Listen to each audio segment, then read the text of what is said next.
tomorrow, March 17. So, inisip ko, paano yung mga magtatrabaho pa?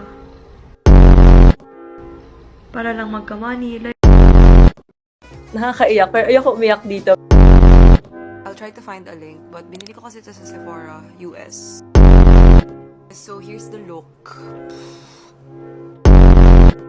Paguriran, kasi may beach doon si Daddy, so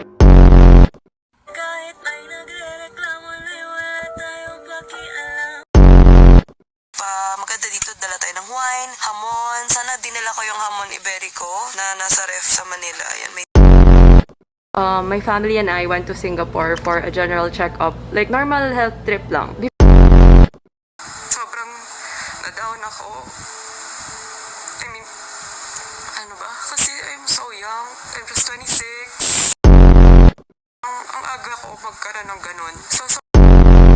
And I talked to my doctor. Tinanong ko siya kung pwede pa ba ako mag-travel muna. Kasi nalala ko that time may Europe ako, Bangkok, Siargao. Basta marami akong nakaplanong pupuntahan. Nag-choose na ako ng hospital room na pag-stayan ko.